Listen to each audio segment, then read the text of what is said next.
Welcome back for another episode of Super Fun Game Review Podcast Go. Find us on Facebook.com/SuperFunPodcast, Twitter.com/SuperFunPodcast, Patreon.com/SuperFunPodcast, Instagram @SuperFunPodcastGo, iTunes @Superfun Game Review Podcast Go. Thanks and enjoy the show.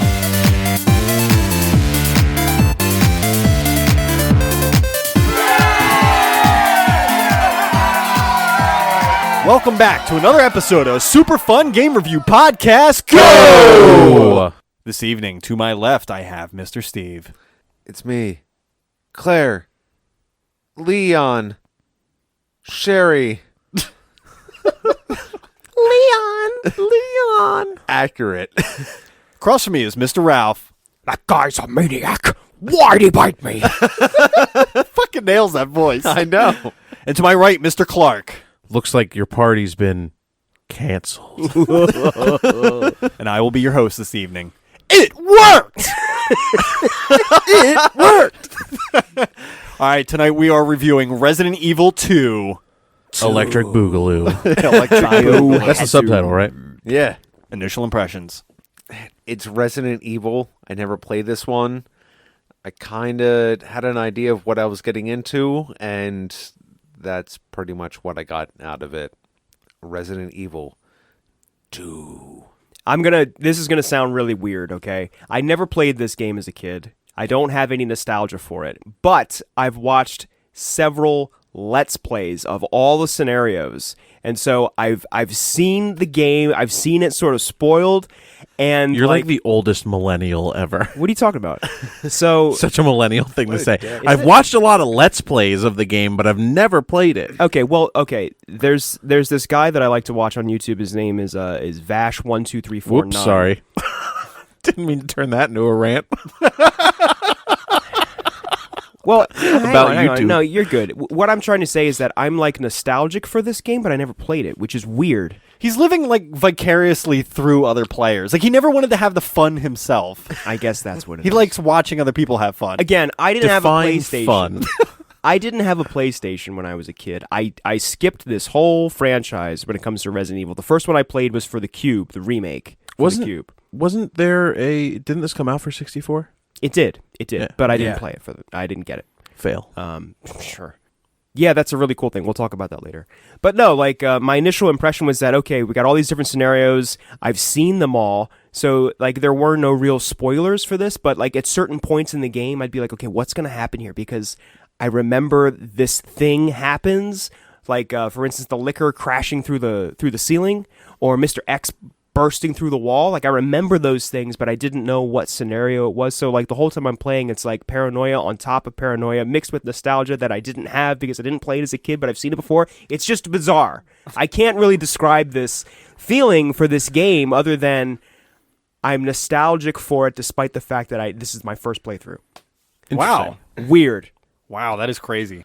So, actually, I'm kind of in a similar boat with you. You fucking millennial. No, so well, without the Let's Play shit, I watched my friends play it. Oh, that's totally different.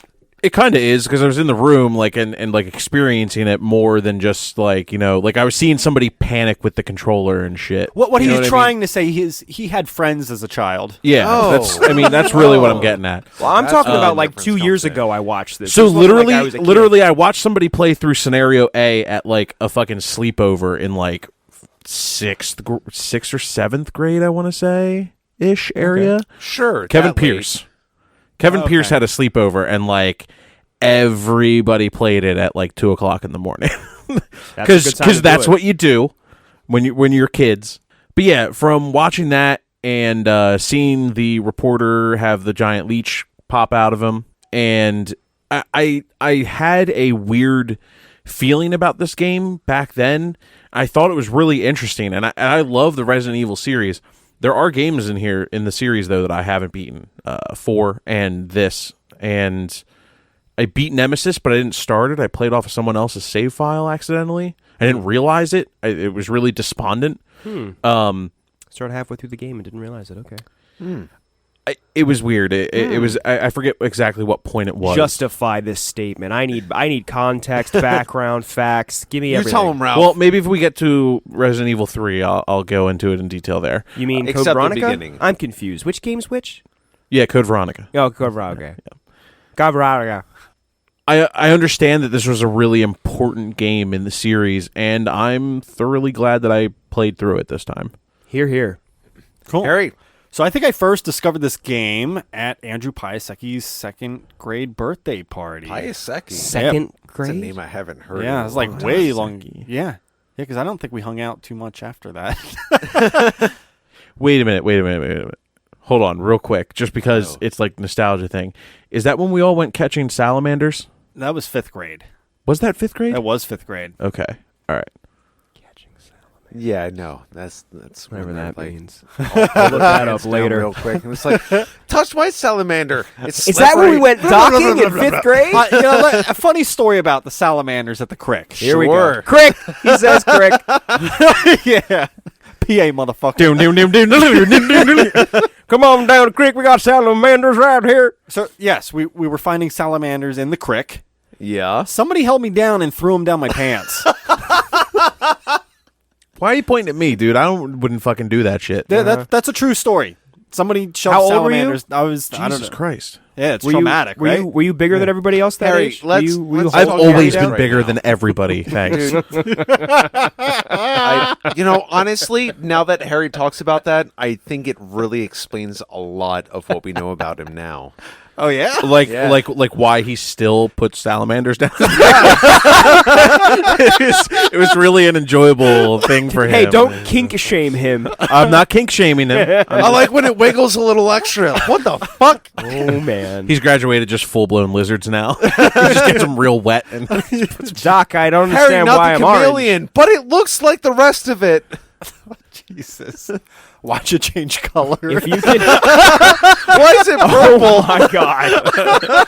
If you can think of it, there's a fetish for it. There we go. Why does it look so swollen? Oh, Harry, is that herpes? No, that's some leftover scales. One scale shedding on me. Salamander daddy over here. Jesus. Salamander, Harry Salamander Daddy Bowls. How the fuck did we get here? Oh my God! Somebody call Shinji Mikami. It doesn't matter. It doesn't matter how we got here. This is the reality that we live in.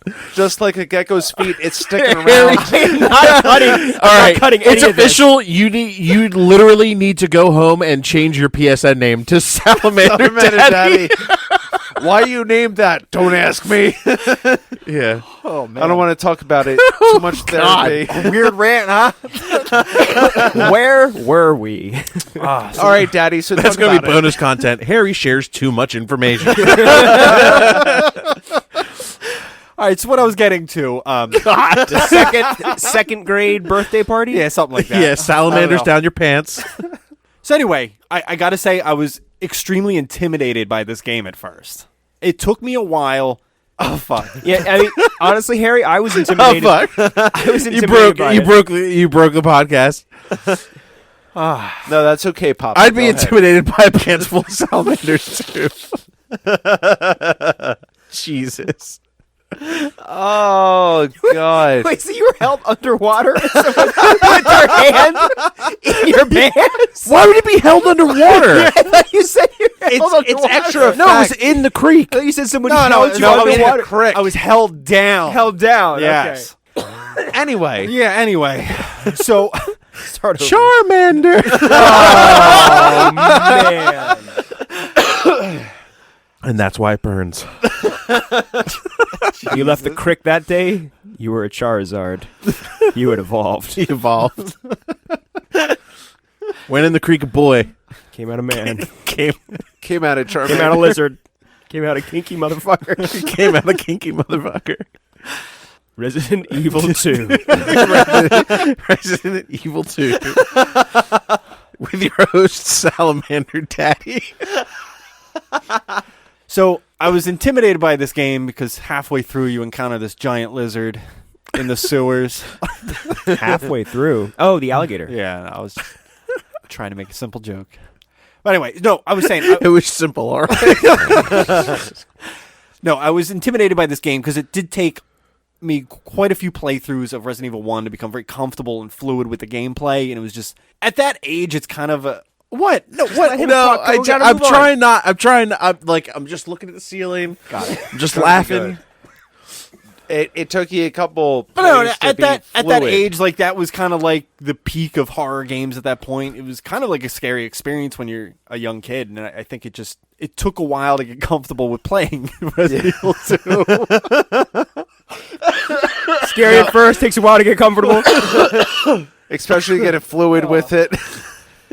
All of those things, if you just cut out where you say Resident Evil and put in Salamander, it's like the funniest fucking thing. It took me a while to get fluid and comfortable. What?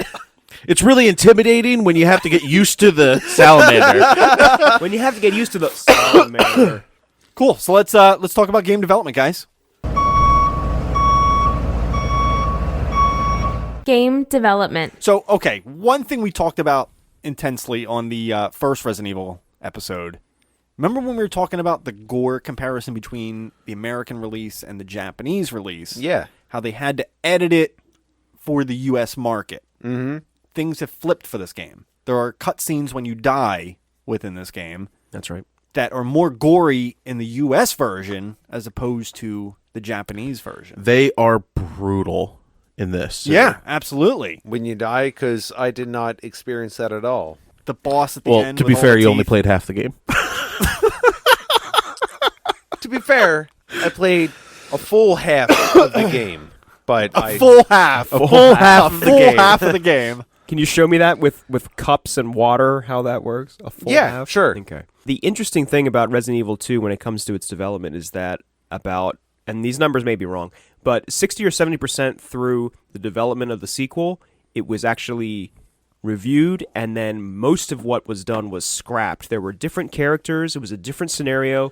Leon was there, and he basically remains unchanged as like the rookie cop, Boy Scout, character that he is in Resident Evil 2. But I believe her name is Elza Walker instead of Claire, and she's no relation to Chris Redfield, and she just likes motorcycles and was heading into the city. And there aren't a lot of details about the story, but they went all the way through, did all this, they did all this work on it, and allegedly, I believe it was the director, just decided that it was too similar to what they had already done, so they scrapped it.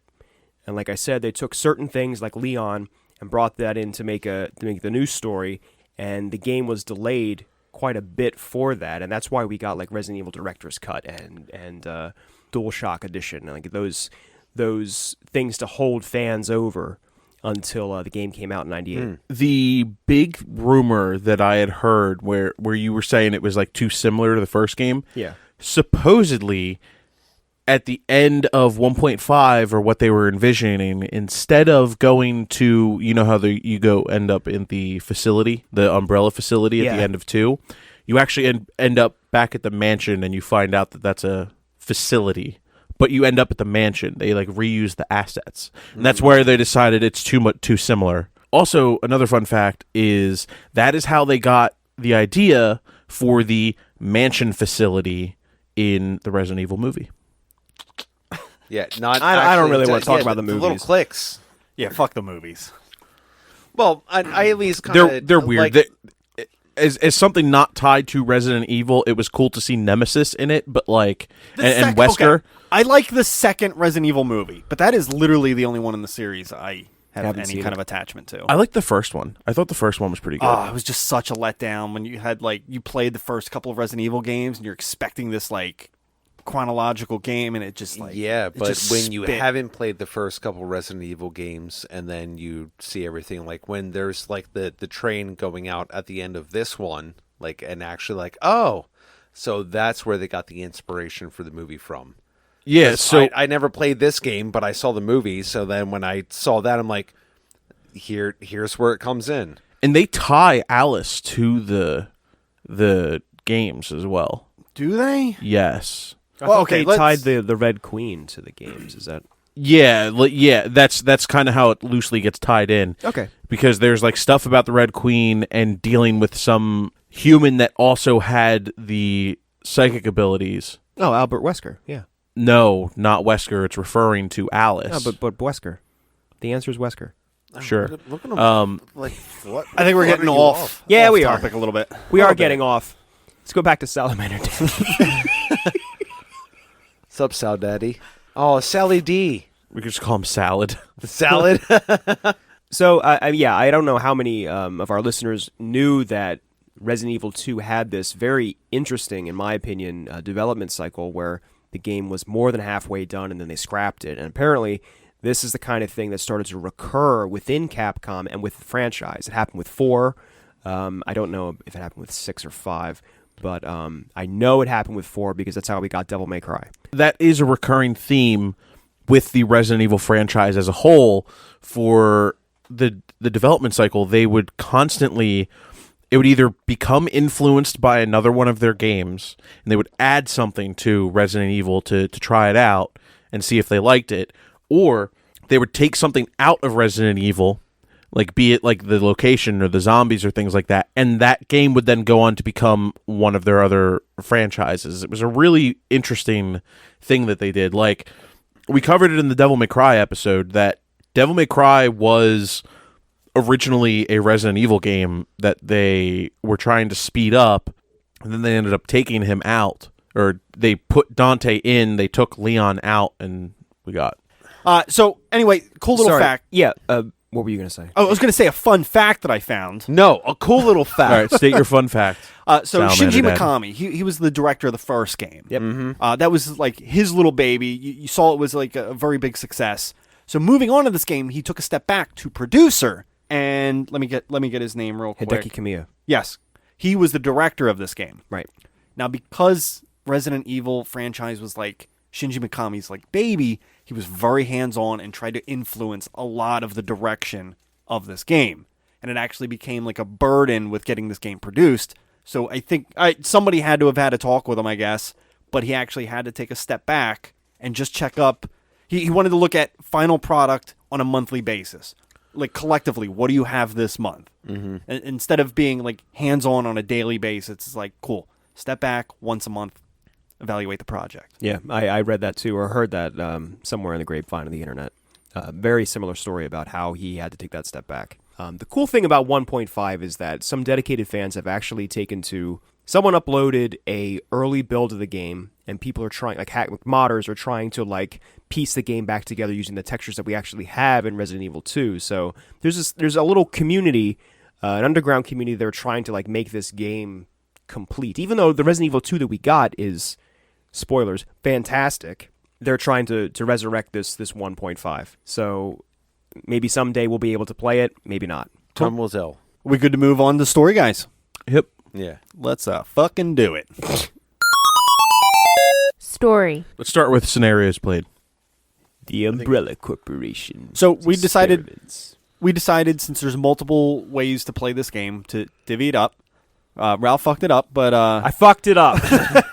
I was supposed to do Claire B. No, sorry, Leon A, Claire B, but instead I did Claire A, Leon B. Basically, I took the canon route, and I wasn't supposed to.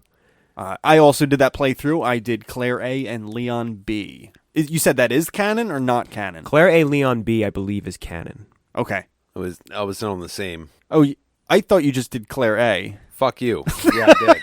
And then some Leon B. But so I didn't get through all of Leon B, but I played Claire A. Oh, okay. At least. What about Leon C? Well, he's just a C. What about Tofu Survivor? You heard And me. Clark. Leon A and Claire B. You followed directions. And I done did. the I correct did thing. follow directions. Yes. least I someone freely does. admit I messed up. Sorry, guys. Clark is going to have a unique perspective when it comes to the story tonight. No, we tried to divvy this up just so we could cover all bases when it comes to the story tonight. And then we failed miserably. You didn't fail. No, I think we have enough universal Hate for this game? No, Hate, yeah. Okay. saying experience with the storyline. Man, where do we start here? What's a good starting point for the story? So, Romeo and Juliet Claire's go a into girl. Leon's a boy. go into a city. Zombies are the animated Zombies. corpses. So this kind of picks up immediately after Resident Evil 1. 2 months. Yeah, it's like 2 months. Yeah. I didn't mean to shoot you down. Time there. is relative. Time is a construct. Blew you out. 2 Water. months. Pretty much picks up right after Resident Evil 1. 2 months. 2 months after the mansion incident, or how do they put it? No, I think they call it the mansion The incident. incident. Yeah. The STARS members come back to basically their desk jobs and try to explain to everybody what happened, and basically no one believes them. But there's some problems along the way. Like plot holes. So let's talk about how Claire and Leon decided to drive to the city, and there was not like one roadblock, like there wasn't anything on the news. Like this was just a surprise. Hey, full city full of zombies. Wasn't it pretty much like in the beginning, at least from like Claire's perspective, that she is just in the area? Then No, she is seeking out her brother, Well, yeah, no, I get Chris that. Redfield. Yeah. And we then- didn't clarify that. Right. And then she becomes accosted by zombies and is told to duck. And then Leon shoots one in the head, which he's really not good at otherwise. We'll get into that too.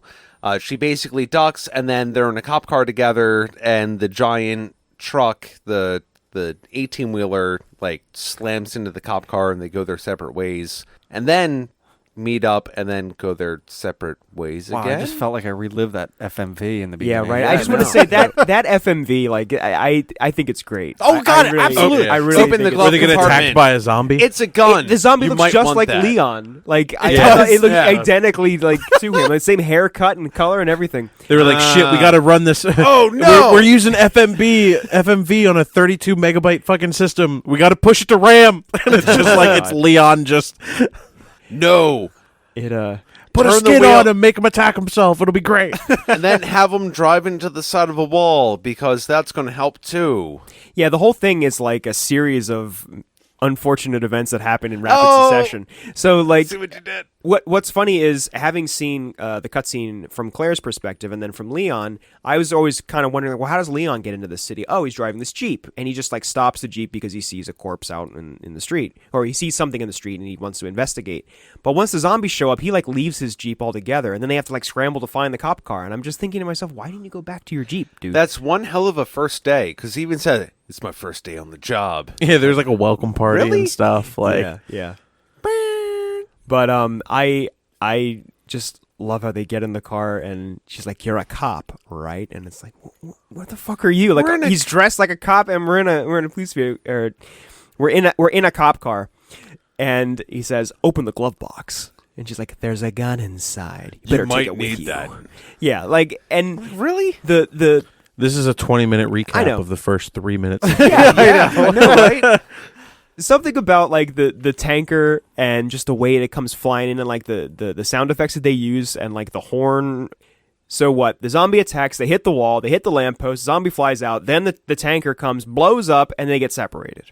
Right. That's pretty accurate. It's pretty ridiculous, but awesome at the same It time. is awesome. And I know we mentioned this before, but I think this is one of those games that we need to talk about. FMVs were fucking awesome on PlayStation. And this back is like then? Yes. this is like a top tier FMV for that It was. generation. Absolutely was. And it was a reward. Whenever you saw a new FMV, you knew you did something right. You knew you were progressing. It was satisfying to see that. And I Yeah. know that this is like the first couple minutes of the game, but it's very memorable. It stands out, this one. Absolutely. Couldn't agree with you more. So from there, the paths diverge, but basically we get to the police station. And the police station to me is like the mansion from the first game. Well, that was like the longest part of the game was Yeah. the police station. Yeah, it definitely felt that way. I don't know if maybe the sewer and the facility like together are longer than the police station, but probably not. I think in scenario B, you spend more time in the facility and the sewers. I was going to say, the Yeah. police station seems shorter on side B. Yeah, you're Yeah. so you're coming Yeah. in. So at least in Claire's, when you come into the scenario, you're coming in from the roof where the helicopters crash. right, Yeah. right. So Which, No, that was Leon's. I think the B scenario is when you're coming in on the... That's what you just said. Yeah. that's what I that's just what said. he was Claire saying. B. But no, that's no, where I came Leon, in with Leon B. Yeah, they Okay, so they're they the do same, come yeah. in on the same spot. Yeah, so I think... Okay.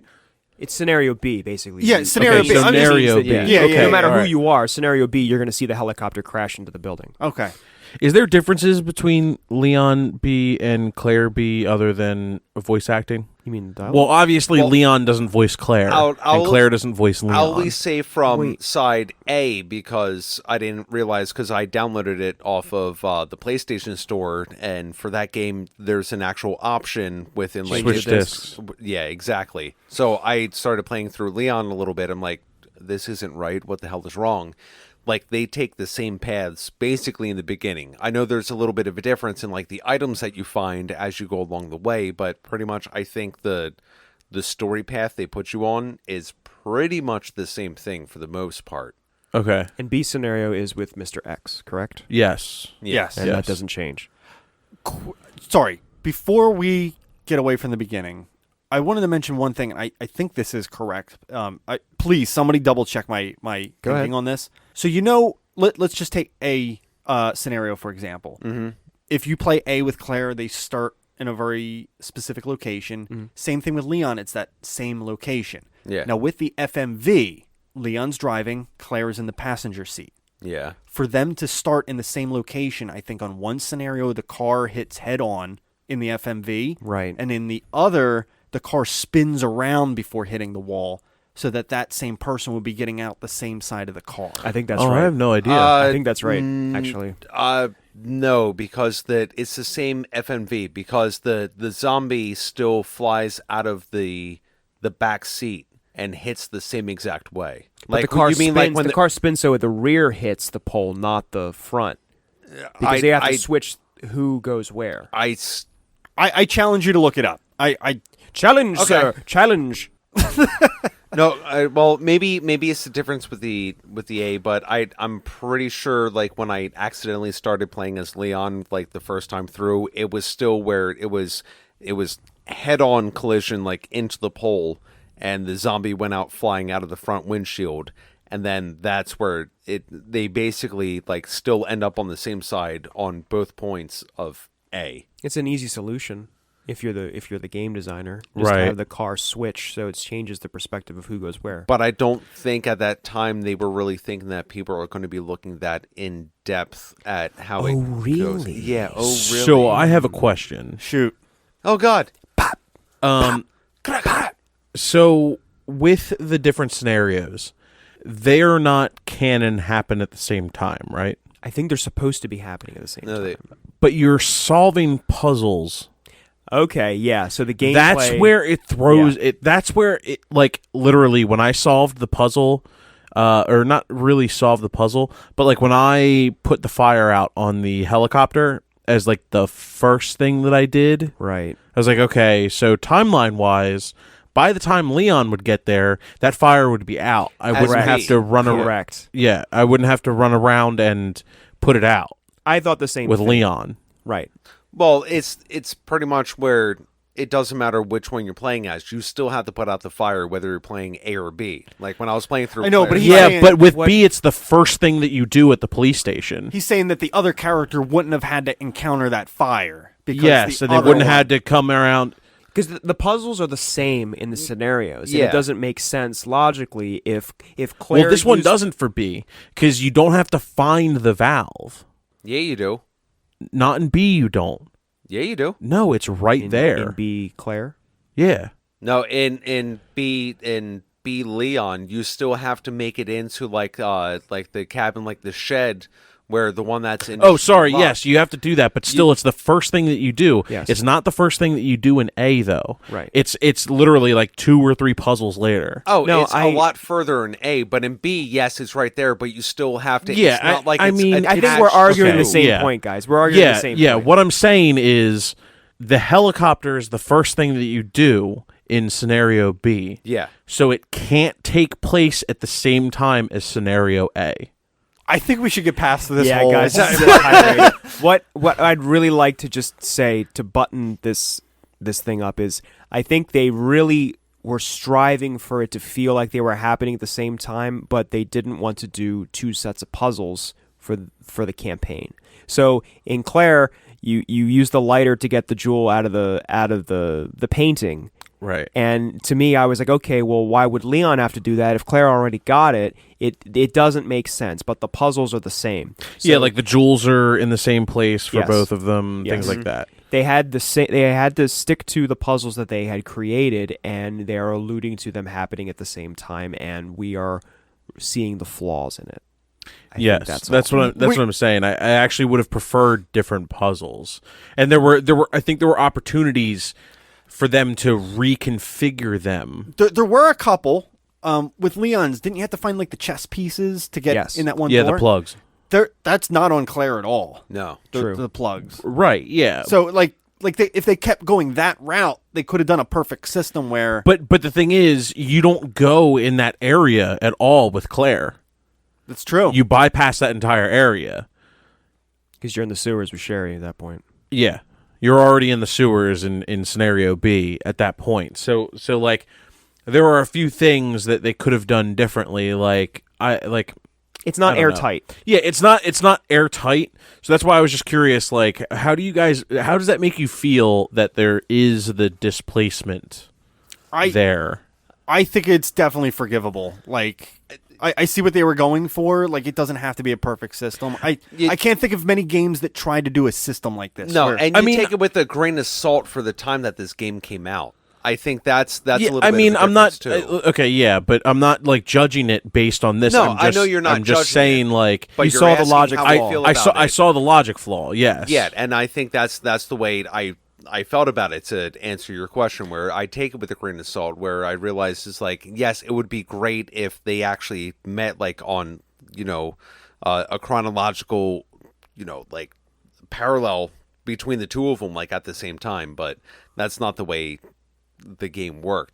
What you really needed, Clark, was just a zombie to come up and like accidentally strike the fuel and the fire to come back up after you've put the fire out on the helicopter. So that when Claire comes around, it was all right. It's not even that. Like I don't know. There could have been different writing to maybe leave things in places. Let's fast forward a little bit. I will say this though. As soon as I noticed it, it took me out of the like Okay. immersion. All right, yeah. And I started to gamify my B playthrough a little more. If that makes sense. It took me out of the story and the suspense part of the game. And then you were just playing a game. Yeah, because I was like, okay, this is going to be completely different, and it's not the same time, and I don't know if they're going to. I felt after that I was looking for inconsistencies, and there are inconsistencies with like the story even between scenario A and scenario B. So like Mr. X breaks through the wall at one point, and that Yeah, you leaves never see that wall- with Leon and Leon. Leon. Leon. The But yeah, French like you never see Mr. X with Leon. Annette, the whole thing with Annette, like she's like pretty hot on Leon's tail in A scenario. She's pretty hot. She like stays whoever on it you. is, yeah. But in B, she has this whole separate thing where, and it's happening roughly at the same time. So it's like it's this weird like.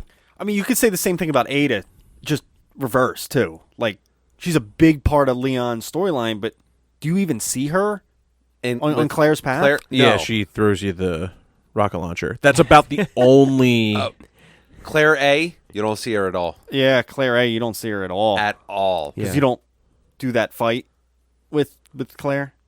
Wait, so Ada's not a part of Claire A at all? No. You do stuff Never with met Sherry. her. right. Yeah, Sherry is a very intricate part of Claire A. So she's an interesting part of Claire B. Ada is Ada is? No, Sherry. Sherry. Oh yeah, no, Sherry is with Claire A. regardless. Yeah, regardless. Like, the Claire storyline has Sherry as, like, an integral part of it. Yeah. And I think Leon, again, Ada is that same relationship. Well, it's a little different. But in Claire A, you don't see Ada at all.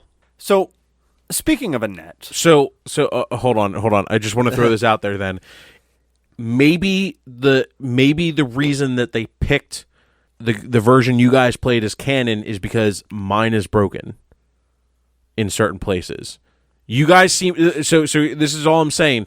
All three of you seem like you don't see the breaks and big plot holes that I do. So it might be the reason that your guys' playthrough was canon and mine was not. I'm going to respectfully say that I'm not sure. That's we accurate. can get more in when it comes to the plot holes in the story as we come across them. I thought it was that Mr. X is what's not canon. We were referring to Mr. X. Oh, wait a minute. No, I'm sorry. Mr. X is in Leon B. Scratch that. Yeah, he's only in B scenarios. Yeah. Right. That's the guy who crushes in that they launch basically out of the helicopter. They drop he him. comes in. Yeah. It's Tyrant. Okay. Yeah. Just he's in a tired. trench coat. Yeah. Okay. All right. That's Not forever. Just so we get that straight. He's a T-103. I fucking don't know. Cyberdyne Systems Model 101. B-O-W. Okay, so what I was trying to get to, so fast forwarding a little bit, you're at the sewers. You get two different cutscenes there, one with Leon, one with Claire, depending on who you're playing.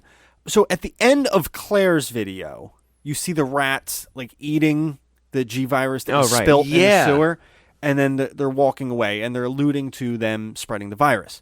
Immediately after that cutscene ends, Claire says, "So these rats are the carriers," and I was like, "Did you just watch that cutscene too?"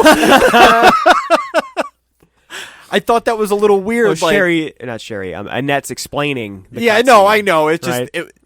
that was the first line right out of that FMV. Wait, and that was in A? Yeah. Claire A. Yeah. That's not in Leon A. no, Leon A. They show the video where I think William goes nuts and Yeah, kills kills all the- a bunch of people. Yeah, Well, they show that in Claire A too. there's different videos. I remember after there he was injected himself. there was Yeah. there was something different because I remember something different being about those scenes at that point in the game. Well, I'll at least post to Clark because basically there's the FMV where Bergen goes nuts and kills everyone that's in Hunk's group. Yeah, there's the security guys that are coming in, and then they basically corner William, was it? Birkin. And he gets shot or whatever, and then he injects himself with the virus, and then he mutates, and then basically goes on a rampage through the sewers, killing everybody. Right. I mean, that's pretty much what we saw. So I guess in Claire B, in Leon A, they just don't allude to rats spreading the G virus. No. Is that right? Okay. No, they Oh. did. I think What- he mentions. I think Annette mentions it. What I think, okay, so in that FMV, doesn't it show two of the guys getting killed? Yes. But there was four in that group total. I think Yeah. one FMV shows two of them getting killed, and the other FMV shows the other two getting killed. Yeah. Now, only one of those pairs had the case of the G virus that we're trying to escape. Claire A showed all four. Right, and Leon A only showed 2. Okay. Weird, but So that's why I'm saying I think there's more plot holes in Leon A, Claire B, and I think that's why they went with because they didn't announce before the game possible. came out. They were like, "Oh, this is canon. This one isn't. This is just for funsies." That's why I'm saying I feel like I played. I'm not going to say a subpar game. I saw plot holes, and as soon as I started seeing the plot holes, and I didn't see them until the B, but as soon as I started playing B, I started seeing these weird things, and I was like, it just took me out of the story, and it made me feel a type of way about the game where I was like, okay, so what alternate reality are we in now? That's kind of how I approached B, as an alternate timeline, not on the same timeline the events are happening while Leon's going through A. That's how I started to view it. Okay. That's completely valid. Let's talk about all that. okay, so let's talk about the corruption in the police station. Oh, okay. So Star's Bravo team, what remains of it, you still have Barry, Chris, Jill. Jill, who the fuck am I- Rebecca Chambers? Re- no, Reb- she's Alpha, sorry. Well, Rebecca's part of the team that survived Resident Evil 1, and Brad Vickers. Oh, okay. The helicopter pilot. Does So- he, though? They're being watched.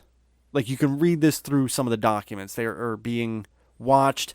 All their investigations are to be misinformed and delayed and halted, and just put a hindrance on this group while they're still trying to do more research. while Umbrella is still trying to proceed with their research. Yeah, because Umbrella has the chief in their back pocket, and you can even find that like when it gets down to what is it, the sewer manager, like when they're saying like, they're going to be transporting this and that, and this person is supposed to be protected, and no one's supposed to be questioned. And the chief comes around. It's only supposed to come around like once a month, and then he starts coming around more frequently to make sure that things are going the way they're supposed to go. Right, and Birkin gets exclusive access like on every 9th and 19th day of the month or something exactly. like that. I remember reading the memo. No, this is actually pretty funny. There was one memo about talking about killing somebody just to kind of get them out of the picture. And they're like, we have deposited $5,000 into your account. No, that was the committing first degree murder for $5,000. That does not seem worth it. I remember that letter. Average used mail car. to the chief. Mail to the chief. That was Umbrella sending letters to the chief about it, and then saying it's like, "Oh, you've taken care of this. We put $10,000 in this specific bank account." And it's even crazy, like, when you start reading some of his letters, it's like his journal or whatever else, where he basically starts hunting down, like, people on the force, and, like, the mayor's daughter. It's like, I just let her go because she thought she was going to survive, and then I got to kill her and put her into whatever position I wanted to, because he is, like, a fanatic of taxidermy, so he's like, I get to preserve this specimen. It's like, this guy's a fucking freak. Let's talk about him for a second. Irons. So, the police chief. Chief Irons. Literally, in the police station, not only does he have, 6 or 7 taxidermied animals, A little more including than a that. tiger. Yeah. He's got, a dungeon. He's got, a torture rack down the hall. Yeah. With, saws and straps and the whole thing at work. Yeah, well, everything was also, secretive. Also, to get to his fucking office, you had to open a fucking hidden wall. So the dude's a fucking creep. You had to blow it up so you can get down. And it's like, oh, there's a fucking office down here behind a flaming helicopter. Okay. Didn't Mr. X pop out right near his office too? How did you not find him? I like the A scenario. What happens to him? He's not in the A scenario. For Claire, he is. For Leon, he's not. For Claire A, Birkin basically sticks one of his grubs in his mouth, and he and it goes down in him. And then when Claire comes down, he confronts Claire, and halfway through the conversation, he splits open, and this bug pops out. Oh, yeah. Do you fight it? It's Yeah.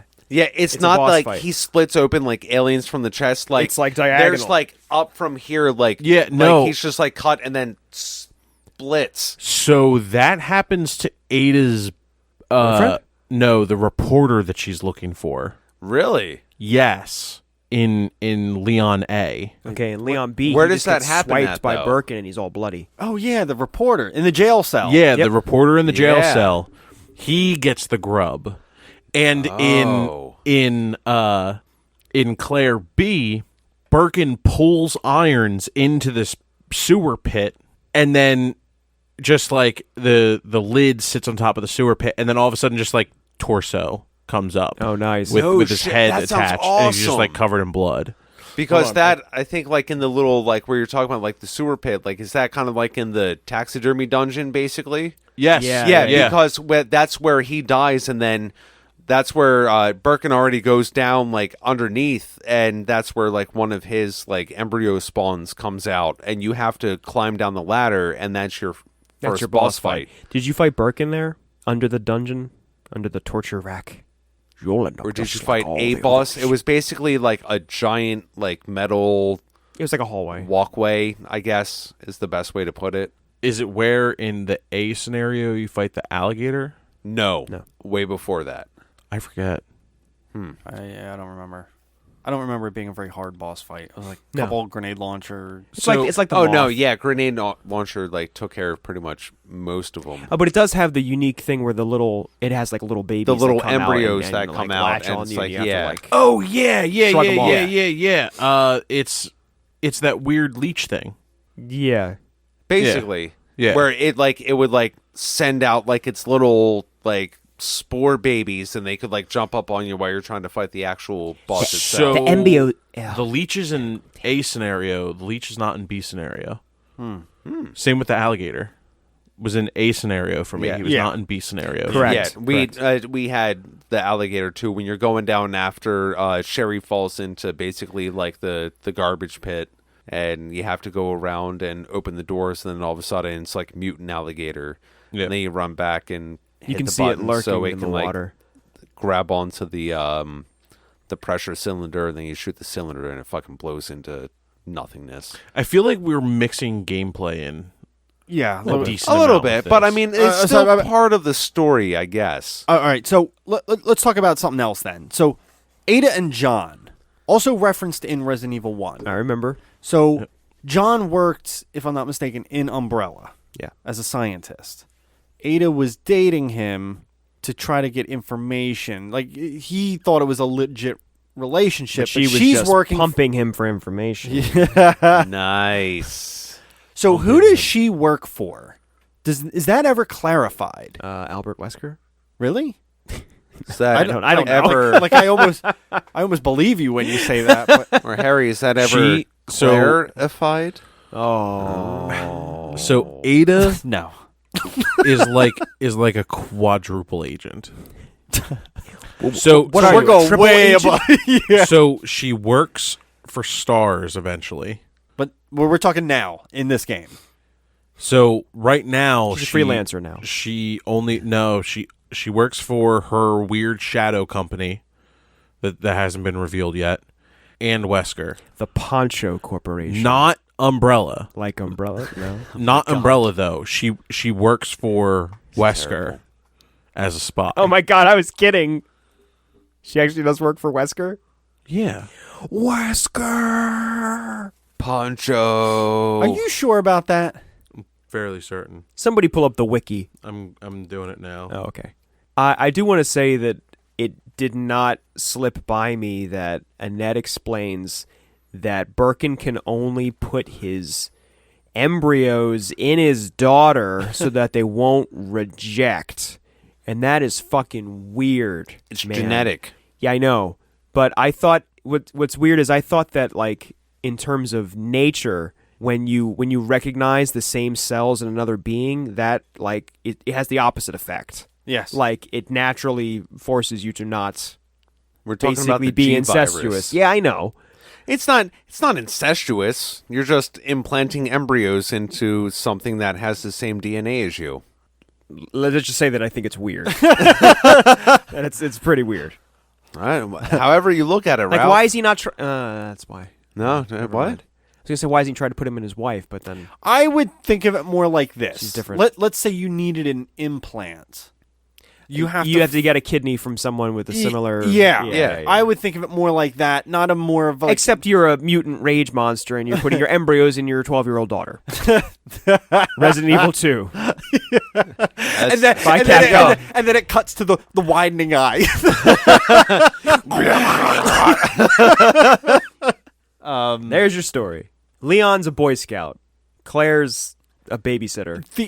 I'm good on story, to be honest. Well, wait a minute. I mean, Leon basically falls head over heels in love with Ada, and she's just like stringing him along to get whatever. No, she's she's kind of has a thing for him too, though. We also need to talk about the giant fucking vagina tentacle monster at the end of the game. Are you talking about when you're like climbing up the ladder at the facility? No, I No, think I'm he's talking talking about on about the like on the train the- at the end with the teeth. end boss. Yeah. Oh yeah, giant pussy with teeth. After you shoot it a couple times, then it's just like, oh my Vagina god, dim this top. Actually, that is not the only vagina in this game. Yeah, that's an excellent. Yeah, I would assume Claire and Ada. No, and- I'm talking about a plant, like artwork in the background that's a fucking vagina. Oh, Let I me- must have missed that. Oh, I'm gonna fucking show you. but this is a Are a you good talking time. about when you Get climb ready down to the get giant hard ladder? as a rock. No, not that. He just said that like 30 seconds ago. Okay, all right. So to clarify about Ada, I would like to clarify this. Right. She works for a rival company that rivals Umbrella. The Poncho Corporation. Stop. Yes. But No, but you're for right. real, she works for the shadow company that is a rival to Umbrella, Poncho.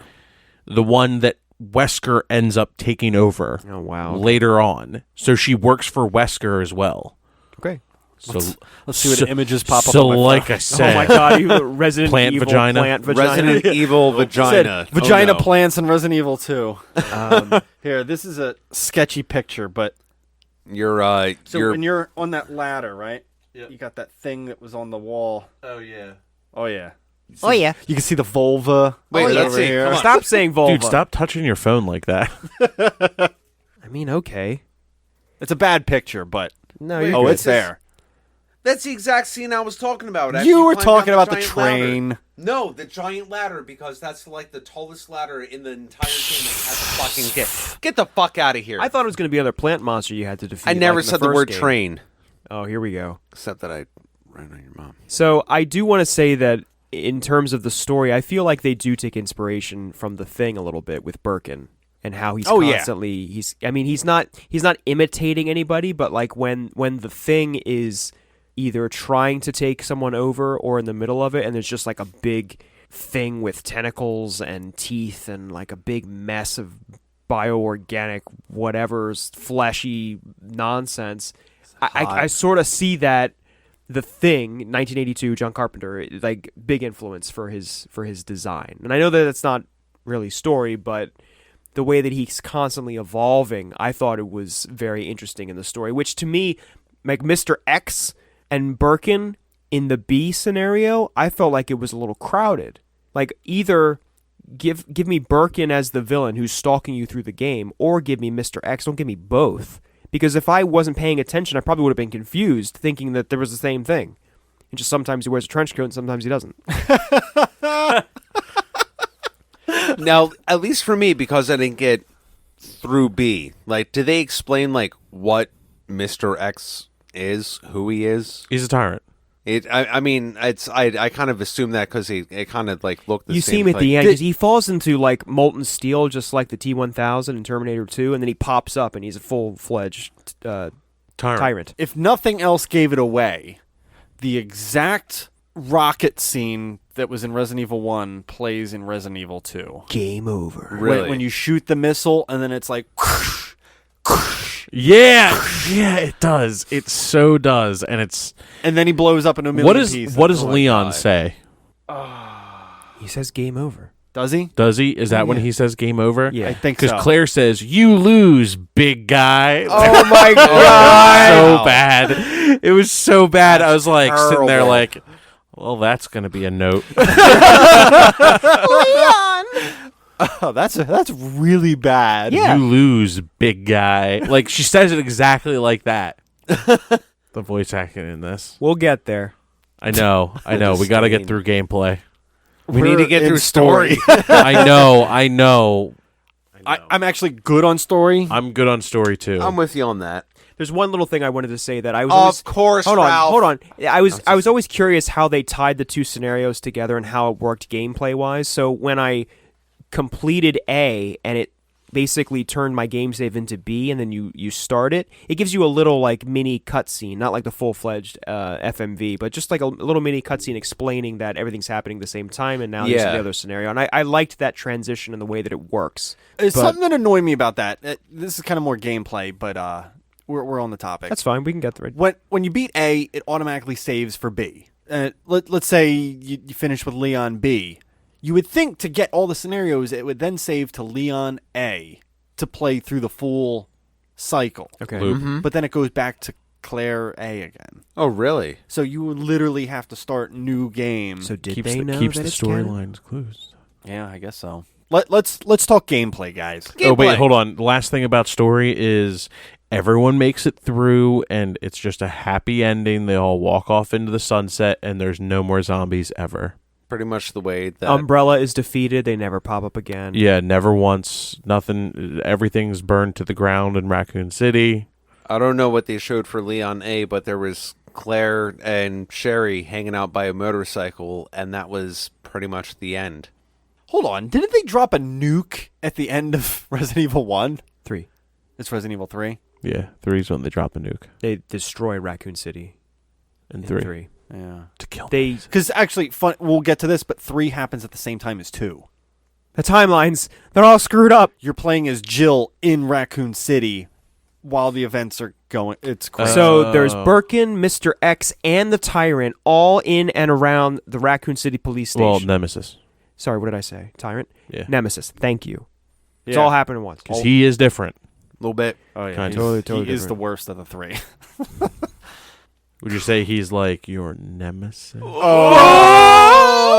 What? All right. On that note, now we are moving on to game Resident Evil 3. gameplay. Stars.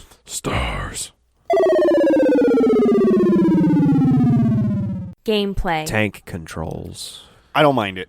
It feels like it feels just like an upgraded Resident Evil 1 game, to be completely honest. Yeah, I'll agree with that.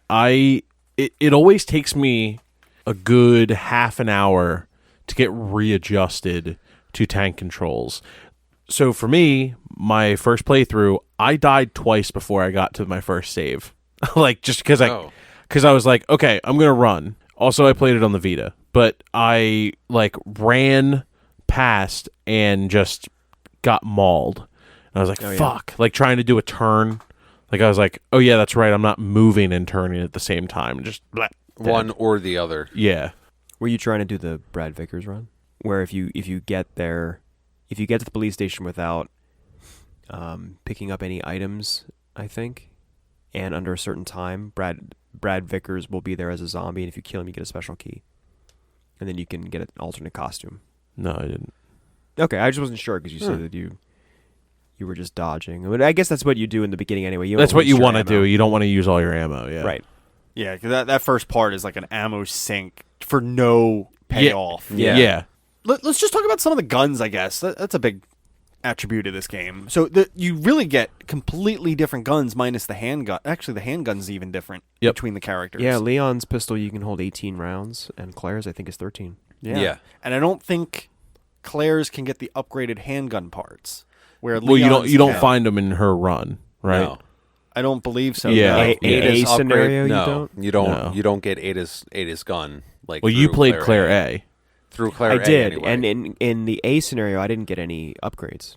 Right. I don't think Claire gets upgrades unless it's for the Magnum. Actually, I don't think she you gets don't, any upgrades. She No, never doesn't mind. get anything. It's basically you just find different guns. I think with Her bread and butter is really the grenade launcher. Absolutely. True. yeah, Yeah. that, and when you find the submachine gun, that can definitely help out. That is not exclusive to one character. That's a choice. Yeah, that's a choice that you get. Oh, You well, don't get it for both. That's a choice that I took for her, and I'm glad I did because that handgun's a pain in the dick. Same here. I took the machine gun as well, but you get additional slots if you then played Leon B and got to that point. You'd get whatever you didn't pick. Nope. Well, Is that not you don't true? you could. Well, you don't have to pick up either. I saved both for my B playthrough. I Oh. gave them the extra space and the machine gun. Oh, See, okay, cool. when I was playing through, because I was hoping I was going to get through both, because I knew there was, at least at that point, it was like you could pick either both the machine gun and the side pack, or whichever one you didn't take was going to be available through the next playthrough. So I only took the machine gun and I left the side pack. You should have took both. I should have. Thanks, Ralph. I'm just teasing you. Red Spot. Hey, I was watching an interesting video, and they were saying that the Earth's rotation is off a little bit. no. They were saying that by choosing Leon for your A playthrough, you make the game harder. Yes. Playing as Leon A is harder than Claire A, and Claire B is harder than Leon B. See, I thought that I think Claire A was the hardest scenario. I thought I read somewhere. No, I she would has have more assumed slots and takes less damage.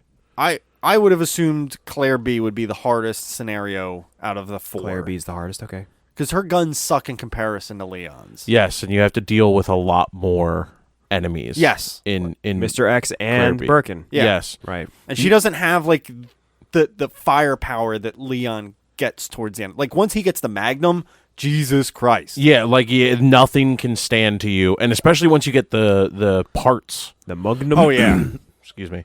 Yeah, once you get the parts for the Magnum, Extended barrel. well, somehow you get parts for it, and it goes from being a magazine to a fucking 6-shooter. Like a what? Yeah, seriously, the upgraded parts turns it from a regular Magnum to a fucking like Raging Bull type of gun. Oh my god. I don't remember that. Mine was an automatic. It's Here's a revolver. Colt. Yeah, but it's revolver style. Okay, so it's not the actual weapon itself, but like the item icon is a revolver style.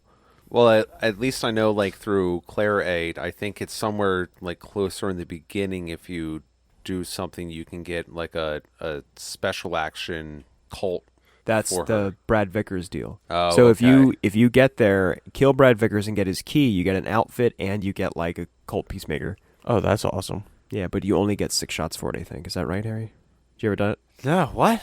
Are you chasing Brad in the beginning of the game? or Okay, something? so if he's like down in the one hallway outside the police station, if you don't pick up any items and get there in a certain amount of time, he's there as a zombie. If you then kill him and loot his corpse, you get this key, and it's the key that the dark room. There's 2 like closets in the dark room that you need a special key for. Yeah, for the lockers in there. Right. That's where you get a different outfit and the weapon Do you know why he would be there as a zombie? because of Nemesis. Yes. He puts his tentacle through his face. Yeah. Some of the other guns she gets. So the crossbow, do not like. The amount of ammo it pisses away, like... Oh, the bow Oh, gun? because it shoots Yeah. multiple at It once. shoots right, 3 yeah. at once. Yeah, but like 2 of them go out the side. Like it's insane. Wait So- till you're surrounded. Oh, I know, you have to. But like, that's like your first big gun to try to take on lickers, which show up early in the game. Yeah. And actually, to this day, I still cannot not take damage from lickers. I feel like every time I shoot them, they get at least 1 hit in before I can kill them. I was juking him here and there. I was getting by. good with Leon. With Claire, it was an issue until I got the grenade launcher. But with the fact that the grenade launcher is her best weapon, I didn't know when Mr. X was going to come out. So what I did was I played through Leon A with a guide. And then I played through most of Claire with a non-spoiler guide. Oh, nice. And I didn't know when Mr. X was coming. So they were just like, oh, go to this room, go to this room. They didn't tell you how to manage your items. I got caught with my fucking pants down the one time. It's like you pretty much you come out of the one save room and he just kind of Claire comes doesn't wear around the pants. corner. He's wearing like hot shorts or something. Yeah, you know what I mean though. Like he just like comes around the corner, just like. I'm like, oh. Did you fight him fuck. every time? Yeah, I downed him every. I would go back and down him with the grenade launcher. As soon as I got the grenade launcher, I was like, all right.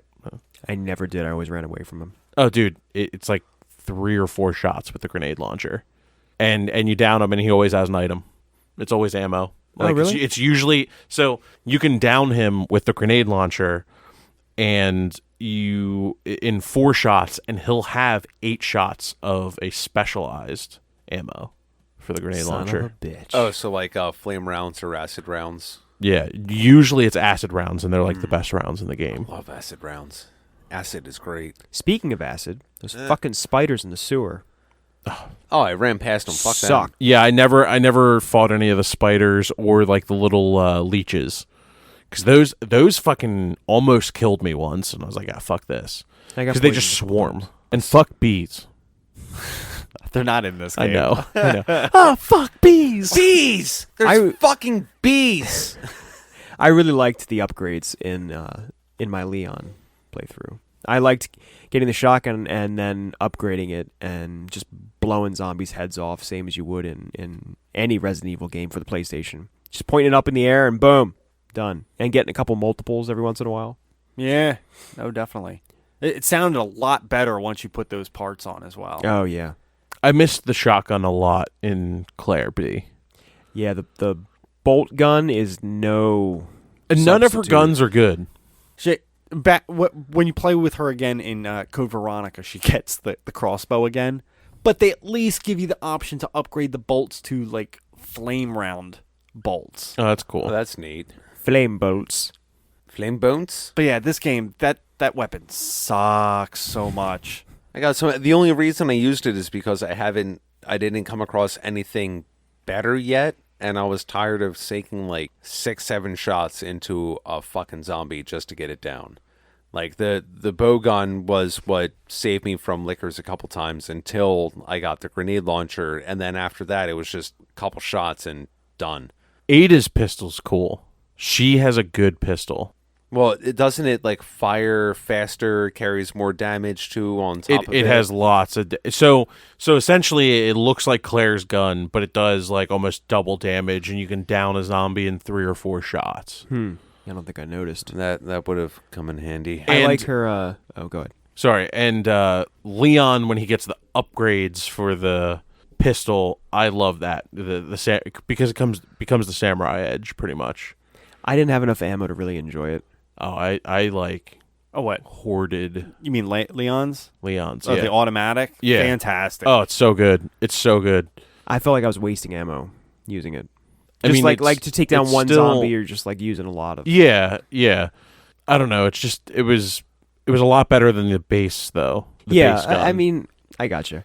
Once I got those though, I think I was using the one of the percentage weapons, like the submachine gun, where you get a percentage of ammo. I did not like. I thought the submachine gun took more ammo than like the pistol to take down a regular zombie. Kind of did, where you had to like fire off like 15 rounds into the thing to down it, and it took more percentage. Like I found when like earlier, like it didn't seem to really take too much, but as I started getting later into the game and using the machine gun more, it felt like I was blowing through a lot more ammo, even though granted, there's more enemies and stuff at the end, but like just to take one down, it felt like that percentage dropped so much more rapidly than it was before, because I pretty much kept it above 60% until I started getting like basically into the laboratory, I guess is a good spot. Well, could that be because the enemies were becoming harder and we didn't realize? Yeah, kind of, but I mean, even some of them, like I would use the submachine gun sparingly more on like actual zombies rather than like the plant monsters or lickers. It's like for those, then I just pulled out the grenade launcher and just saved myself a lot of hassle, but it just felt like that it started like blowing through it really quick. Talking about the lab real quick, did you guys do the secret room where you need both thumbprints to get into? I put my one thumbprint in and set it up for the second one, but never got to the second thumbprint. I think I did. I'm pretty sure. You have to do it on Claire's and Leon's to get into the one. Yeah. room. What do you get when you get inside? There's just ammunition. Magnum rounds? I think there was since I did Leon B, I think I found maybe one thing of Magnum rounds and like 2 clips of the machine gun. Okay. But that's really it. Like I thought there would be like a unique one of a kind weapon or like something insane in that room. And maybe it's different for Claire B's since she doesn't have the Magnum. Like why would that be there? You know what I mean? So yeah. Did you get in? No, I didn't. I didn't. I missed that. I did, however. I thought this was really cool, and it is gameplay. Did anyone ever search Wesker's deck? Oh, here we go. Whoa, hey. Desk. Found some a bunch. HPV. I know about this. Wait, isn't that the one where if you search it so many times you get film? 50 times you get film. Yeah. You develop the film. It's Sherry Birkin in a swimsuit. I thought it was Rebecca Chambers. Oh, it might have been Rebecca Chambers. It shows a 10-year-old in a swimsuit. What the fuck, Japan? Yeah, sorry. Yeah. It's Chambers in a swimsuit. Wesker! Jesus. Oh, God. Yeah, it's really You weird. have to search his desk 50 times? 50 times. That's Fine. insane. I don't know how someone found that. They must have been sitting there like, oh, I'm just going to. They just checked everything 50 times in the game. Yeah, I bet probably. you there's some secret where if I click on everything 50 times. Maybe. I don't know. That sounds like an internal thing that maybe somebody leaked. Oh, an Could be. internal leak? That Yeah. sounds like they should see a doctor. Boss fights? I think the teeth thing at the end of the A scenario is memorable. The thing, it's William Birkin at first, and then he turns into like the dog with just a head of teeth. Yeah, he's got 4. Oh, he yeah. walks on all That was fours. that was the second time, or that was the third time that I died doing it at all. I didn't die at all with Claire, really. But Leon, for some reason, I was still getting used to the controls. Like, once I got Claire, though, I was like just snappy with them and Yeah. wasn't having issues. I had no problems with like any bosses. It's like No, I was just saying that was a memorable boss. Not Yeah. that it was like incredibly difficult or anything. Yeah, no. But when I think of Resident Evil 2, that is the boss fight I think of. I think of the elevator like tram where Birkin drops down and then you're on that platform that where you can't go all the way around and you have to fight him off. where it's like when you're you're pretty much lowering like into he throws the the pipe at you, and you're like, "What Yep. the fuck is that?" Oh, you're on top of that cart. Oh shit! or when So William Birkin loves to throw pipes at people. oh yeah, he does. He does it all the fucking time. He's walking around with one for the whole time. Like when you first get down into like the sewers, it's like at least for like Claire A, you're sitting down, you're like in the sewer water with Sherry, and then you look up and he's just walking around with his fucking pipe. It's like, what? He lays a lot of Yeah, no, he definitely Lays a lot of the pipe. So one thing I got to say I didn't like. There's a lot of items that are not visible. Like Yeah, there's no shine to him. there's no shine to them. They're not even. Some of them aren't even in the environment. Like you just have to click on the background and boom, up pops an item. Oh, you mean like Yes. the flare thing where you get out of the train and you don't see anything and you can like use your lighter to Well, yeah, but no, Yeah, that's kind of like a secret thing. I'm Okay. talking about like, boom, I click on that chair in the corner. Oh, I picked up ammo. Oh, and it Yeah. wasn't visible. But it was not visible. Right. Like, it's just literally an invisible item that you pick up. I think that's kind of bullshit. Especially Yeah, for okay. something like grenade rounds or like the flame rounds, whatever it is, because usually they stand out. They're pretty prominent in the environment, but a lot of times, like you're just over, it's like, oh, look at this rusty barrel. I just found ammunition for my handgun. Like, what the fuck? Like, you can't see it. Yeah, we're not talking about like it's hidden behind the desk and you get rewarded for being curious. It's like it's not there, but if you hit X, you pick up handgun. Yeah, ammo. like out in the open. Yeah, exactly. I think Right. that's wonky. I'm not a huge fan of it, No. personally. And that becomes, it comes down to a memorization thing or an accidental pickup thing where, like, I remember on, like, because I knew certain things to click on to pick up ammunition just because I've played this game so many times. I mean, but also like for like myself, I'm one of those people where I pretty much just like kind of get like the whole perimeter and I'll just like run around like holding down square to run, and I'll just like hold down square and kind of like flip down on X just to see like if something's there. Half the time it's like, oh, I looked at this thing. It's nothing useful.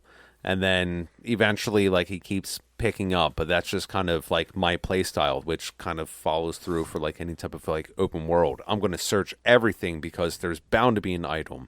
It's just I'm limited with space with items in this game, and that just, I don't know, that just got annoying to me too. I don't like being put in the corner. Nobody puts Steven in the corner. God damn it. So something Oy. else that kind of bothered me. So when you were playing as Claire and Sherry had to follow you, if you got Oh, too God, far away, here we go. You know Yep. what I'm talking about. Yep. You get too far away, she just stops and just like crouches down, like she's lost because you're 15 feet away from her. She And you drank can too much advance. sewer water. She's peeing every 5 minutes.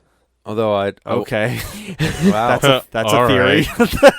No, yeah, it's like she must have an extreme form of nearsightedness because yeah, you take like 2 steps away from her and she just like crouches.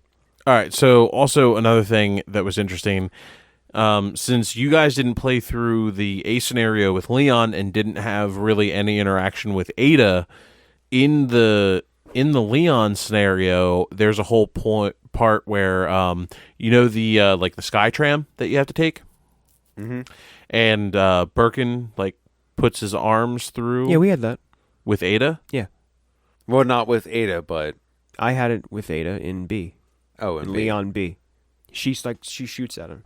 Oh yeah, that's right. Okay, so that happens. That's weird. That happens in Leon A for me. That's Okay. crazy. Yeah, but like there's a whole scene where whenever she's following you, you can just stay back and conserve ammo. And as soon as soon as a zombie gets close enough to you, she'll start shooting it and take care of it. Huh. Which yeah, is no, I took awesome I way took to- advantage of that. Yeah, Absolutely. Yep. An And NPC you that don't have to actually does you don't have to things? fire at Birkin at all in the sky tram. You can stand there, and as long as he doesn't hit you, Oh yeah. Ada will literally take care of him. That's what I did. It's Yep. exactly what I did. Yeah. Otherwise, he asks for pretty much 18 bullets to get rid of. Jeez, nice. Now, I will say, I think it's a little feature that I wasn't expecting through like the Claire A is once Sherry's following you and she's your little cohort just like within your party. Like if you run somewhere and stand still, she'll just come up right next to Claire and then like put out her hand, and then Claire puts her hand out and they're just kind of like holding hands. I'm not going to lie. I didn't know that. Yeah, I didn't know that. Yeah, it was in the one where you come up like the one elevator and you're in the little safe room. I was running over to the box and I went over to grab like a drink of water or something, and then Sherry just ran up and just reached out her hand, and then Claire grabbed it. I looked up and like, aw, look at that. Well, you know, even though she's an only child, her parents didn't spend a lot of time with her. No, but now she feels like she has someone that she can rely on. Yeah. In Claire A, did you have to play as Sherry?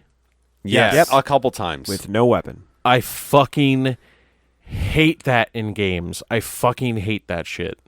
I like where she climbs on something and she like struggles. Yeah, and then she gets tries up to kick her every leg time. up, and then she has to kick her leg up again because she can't get up. It's even more annoying when you have to go through, like, run past the fucking zombie Dobermans where you which have are nothing. faster than Sherry, Yeah. and like you can't do anything about it. No, that's a you fair basically fight. have to try to, like, run behind them or have them not You notice just have you. to scream and pray. Yeah, that's pretty much what happened. I mean, at least some of them... You, the player, scream, not Sherry. No, yeah, just sitting there, it's like, ah! Oh, I lived. Here goes nothing. Ah! Yeah, but that I think it was twice or 3 times you had to play as Sherry. I only had to play with her once. I remember playing as her. playing As as her. Sherry once, but I only had to twice. play with yeah. God damn it. I only had to play as Sherry one time in Claire B. Yeah, because it was first when she went up the little ramp and threw like She throws a precinct key or something. the ventilation, like the little vent thing, and then another time when she falls down through the sewer.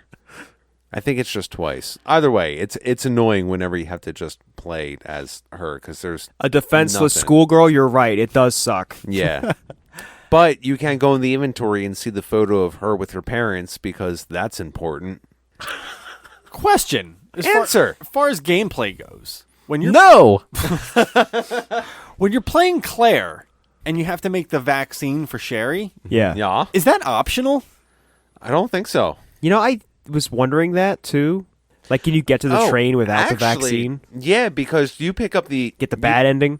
You pick up the MO disc like before you actually like complete the vaccine because you have to go to the lab. They'd have to redo the final scene. It didn't work.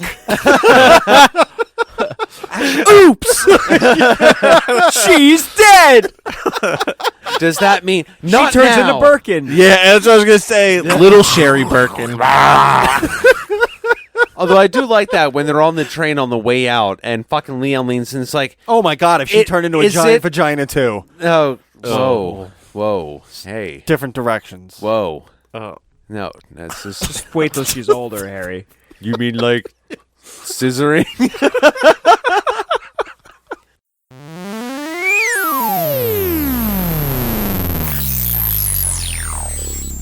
Graphics. It just got graphic. It did. I mean, I didn't think there was a huge upgrade from Resident Evil 1 to Resident Evil 2 in terms of on-screen gameplay wise. I mean, like some of the pixels were more crisp and things like that, and I think the models and I think the pixel density in the models was a little bit better, but the FMVs I thought were way better. Oh yeah. There was no live action films. No, well, I mean that I would still call I that an actually upgrade. I actually kind of missed that a little bit. Really? It's super campy. Yeah, I it's liked true. how campy and weird it was in the first one. I can go with like the campiness of it, but at least the fact that they used computer generated models and made a small movie out of it and it actually looked really good. I would call that a big upgrade from the first one. Don't get me wrong, I love like terrible B-series movies and the first Resident Evil, fucking hands down, that's a goddamn winner. But at least giving it like what I would expect out of a game. Thank you. It was time to move on from Yeah. live actors in video games No. portraying characters. Never. It was time. And it's weird because now we're pretty much back to that. No, now we're having actors have a bunch of diodes all over their face and perform. I know, but it's like it's the Digitally. actors pretty much. When you at this say point. diodes, It's weird. We're like slowly coming back to it. we're slowly. The next coming. Mortal Kombat's going to be Completely live action with real completely deaths. live action. gonna be And the super next Street controversial. Fighter, Snuff films all over. Street the Fighter, place. the movie, the game. So Remix, graphically, Turbo. a couple things I did notice comparing this one to the first one. So number one, I think the rendered backgrounds a little bit better than the first one. Yeah. More detailed. Yeah. I like the environment in this game. Like, it looks really, really well done. And I know I praised rendered backgrounds in the first one. It's more of an art style instead of like a computer generated environment. The helicopter wreckage always impressed me with this game whenever I would see it. Just like the still image of like the wrecked helicopter sitting there with all the parts and pieces. It stands out to me. I don't know about you guys. The enemy models, a little bit more variance with the zombies. Like, you don't just have the green cloaked zombie that shows up fucking everywhere in the first one. Yeah, I wrote now down it's, a note. now it's like police zombies with hats or police zombies without hats. Whoa! But I mean, there's female zombies, and Yep. I'm trying to think what other zombies were in this. There wasn't a lot of variation. There was honestly. more than just There one There was model. more than There was- one model. Yeah. Regular yes. zombie. There was like plant zombie, and then there was like half naked zombie towards the end. There's Oh Totally yeah, like the naked. ones that didn't have any clothes on. yeah, Was that a thing? yeah, Yeah. I Yeah. called those sexy I zombies. think there were only 3 or 4 of them though. Yeah, it I was think only, it was only like at the one very room. end, like Yeah. in the lab. Yeah. like where you had to go back 4 in. There was like 3 or 4 when you went back in the second, not the first time, but the second time you had to go in. First time they were clothed. Second time they were like, That was the last enemy for my Leon B run. Was I defeated Tyrant and then I got back to the train. I'm sorry, that's not the last enemy because you still have to beat Birkin. But I got and back the giant vagina. Exactly. I got back to the train and they were just like having a dance party naked right there in front of the train. So I had to gun down a Nice. bunch of them As you before do. I could get into the train. yeah. The naked zombies. Oh, the last thing I thought looked better when you're in your menu, the item little icons. I thought they were a little bit more polished. I don't know. They look better than Sure. in the first one. Sure. Like, I know they kept the same image, like for all the herbs, exact same image. Yep. First aid spray. I think that one was a little changed. But like, I felt Yeah. like thought there was more detail to those little pictures that show up in your menu. Mm-hmm. And actually, it does another jump when you get to Resident Evil 3. Same interface, but just again, just a little bit more polished. I noticed almost right away that you could shoot limbs off zombies. And I Yeah. didn't remember you could do that in the first game. Like I was shooting at a cop and his arm fell off, and I was like, "Oh, okay, that's new." You know what's weird though? Like, What's weird? You think every once in a while you shoot the handgun, maybe you just get a headshot. Yeah, a lucky headshot. You know what I mean? Like, I'm surprised they didn't work that into any of these first couple of games. Like, it always takes X amount of bullets to take down a zombie. You would think highly trained professionals would be able to land a few headshots. Well, Leon, They're all like ex-fucking cops. and I Leon don't know was about his first Claire, day, but you can tell Leon, that. yeah. Yeah, well, he was pretty inconsistent, like right from the get-go, because there was like in the very opening scene, he drove up, he's tracking on the one on the street. All of a sudden, zombies are coming around the Jeep, and the one starts like clawing at his leg. He headshots it and then unloads like almost a full clip into the zombies coming at him, and then he runs into Claire and headshots that in one fell swoop. But you already wasted like an entire clip on the other Adrenaline, ones. man. Adrenaline? Adrenaline. Yeah, it's like, no, shoot to kill, head, like right between the eyes. One more graphics thing. I really find it both cheesy and kind of cool, but funny that the first police officer who's wounded that you see, he basically, when you come back to him later and he turns, how his face goes like from normal to just like straight up purple, Oh, isn't it like Martin or Marvin? something like that. I remember that. Yeah. I always find that funny, and graphically, I guess it was pretty cool. His face turned Pretty purple. cool. Pretty cool. Well, He's got purple face, that's pretty cool. It changed too, like the actual like lines on his face changed, and he just becomes purple and comes after you. All right, cool. Well, I think we're ready to dive into music, guys. Yeah. Music. I've never seen the Resident Evil games as something that has like fantastic, amazing music. No. There's little melodies and stuff that are very, very memorable, but I don't see a lot of like big scores and orchestral things that really stand out to me as like lasting. I found myself the other day, and I beat the game like 2 weeks ago at this point, humming the safe room. Safe room. Yeah. The safe room. Yeah. When you speak memorable melodies, Yeah, safe fucking room. safe room. Yeah. I mean, the only time there was like any music other than the safe room is when there was some type of danger coming up. That was pretty much about it. I'll tell you an iconic sound in this game is the zombies walking. You get that squish and then Yeah. like almost like a peg leg sound. It's like, oh, something's around the corner. Can I see it? No, let me run forward so the camera changes. Oh, still can't see it. My favorite track in the game.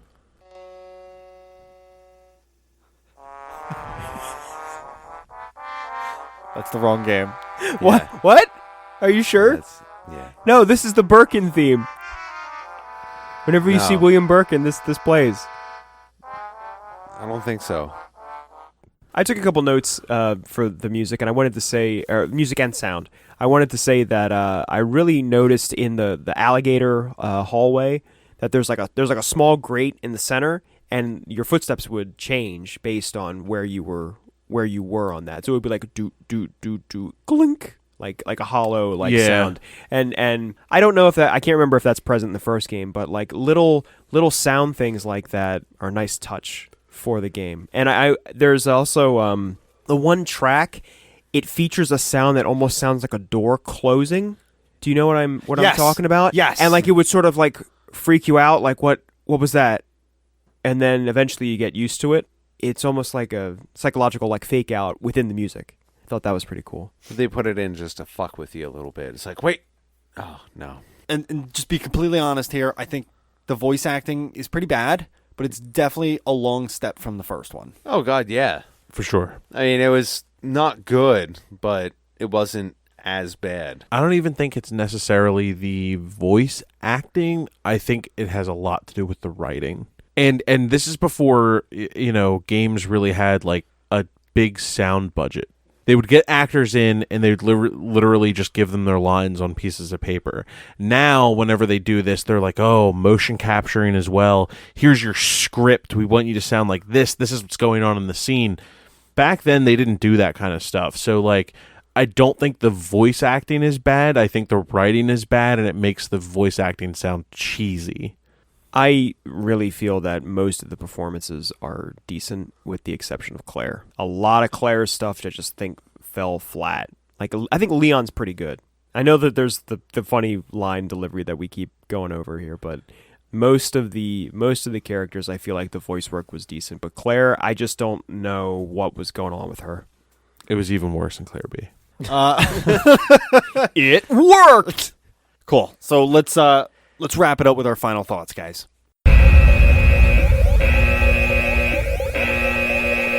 Final thoughts. Wrap it up, Ralph.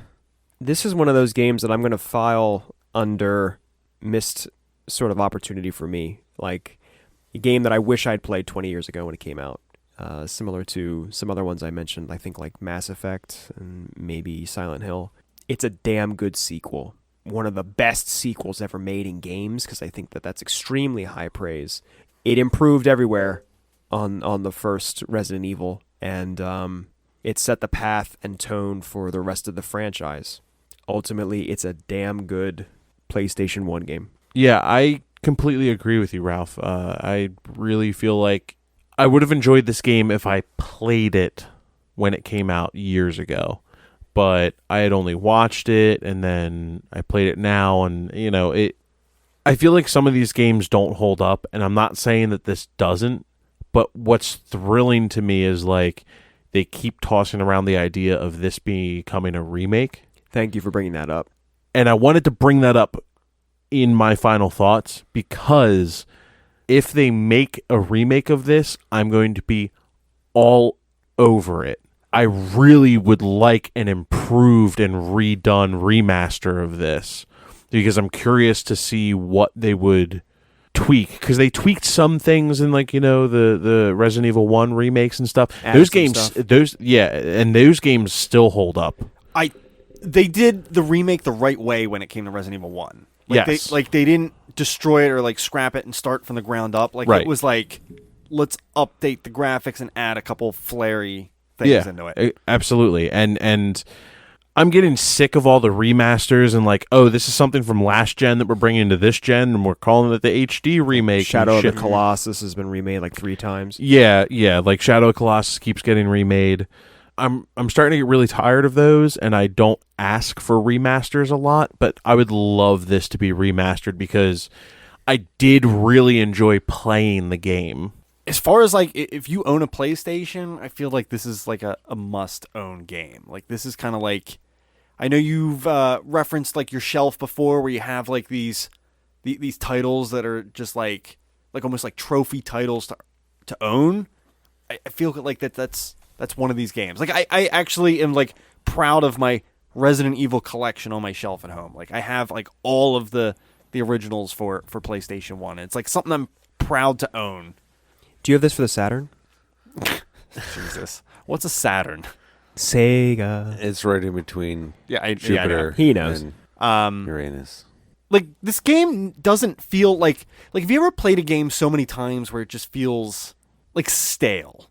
Like I don't get that feeling when I play this game. It still feels kind of fresh, or like I pick up something new when I play through this game. And it's not even like a very elaborate game, but I always tend to miss like 1 or 2 details here, and I learn something new each time I dive into this game. So You got to go see that swimsuit photo. Yeah, there you go. You're 50 times at Wesker's desk. Keep missing out. I couldn't praise this game enough. Like I just think it's a fantastic title and a must play for everybody. It is a good title. I like Resident Evil. I like the classic Resident Evil. Like I can agree where it is more of like a classic feel like PlayStation game, and that's something that I did enjoy playing through. I thought it was okay. It's the puzzles weren't really that in depth. I felt like there was a lot of like going back and forth like between areas. Like it was a little unnecessary. I mean, I get it for a game of its time, but I like the fact that we brought it up for being reviewed. Really thinking about it, I don't think if it was ever brought up, period, that I would have played it for any other reason. And that's just me.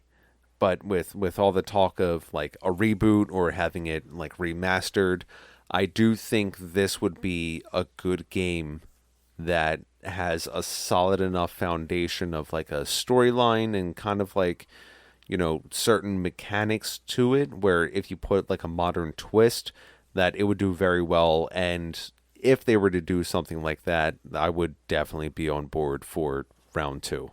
cool. Let's dish out our scores, guys.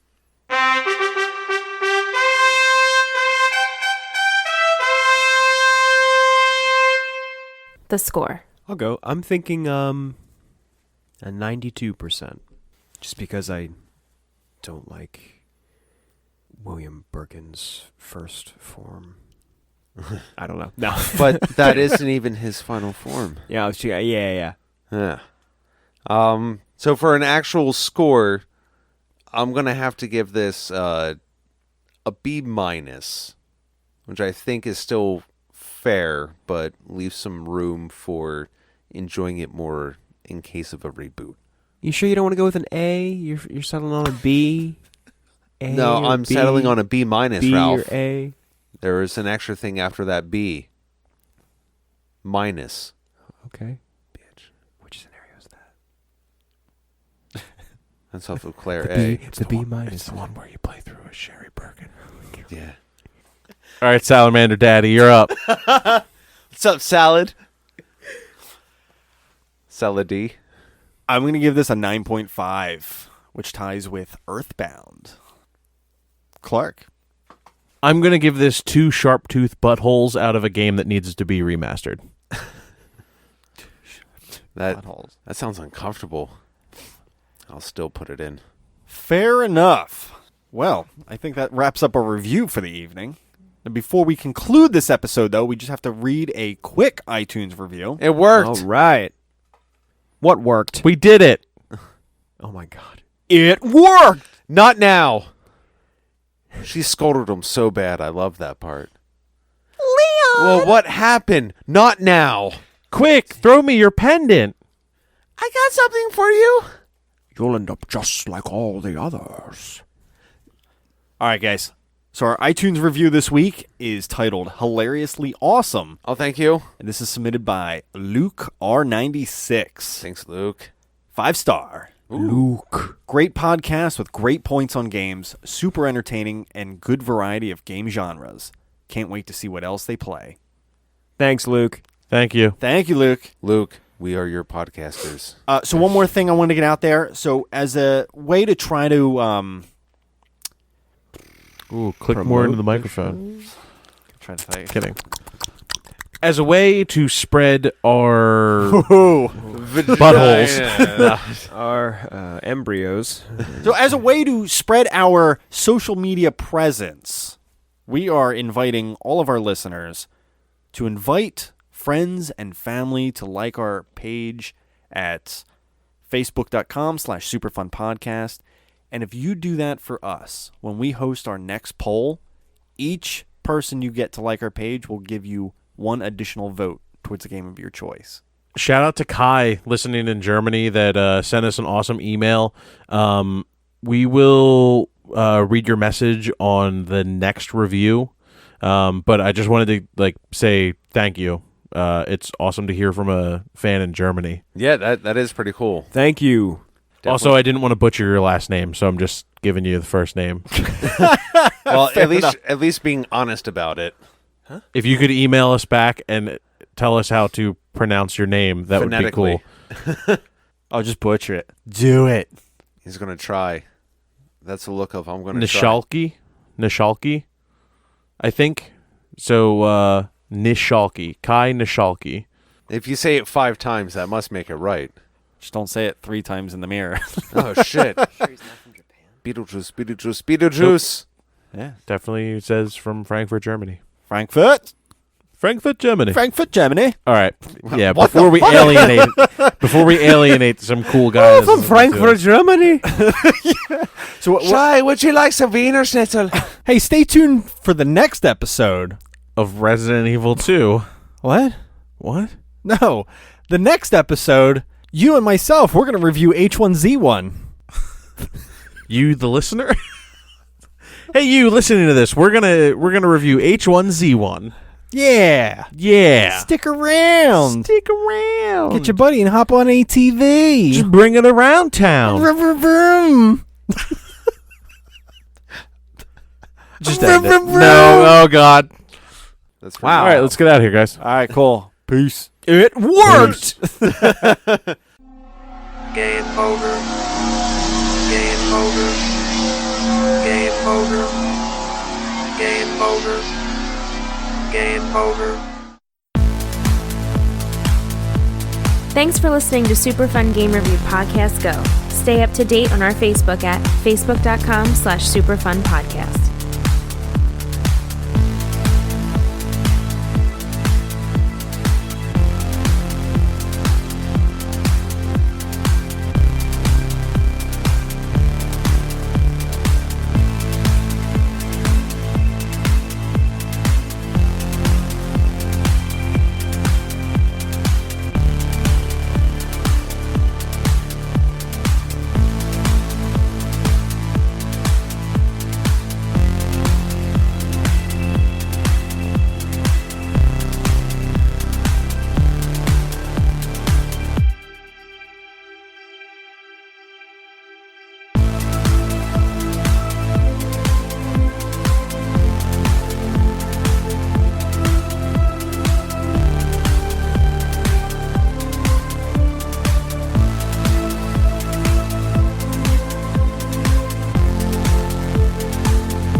salamander daddy over here. Jesus. Salamander, hairy salamander daddy bulls. How the fuck did we get here? Oh my god! Somebody call Shinji Mikami. It doesn't matter. It doesn't matter how we got here. This is the reality that we live in.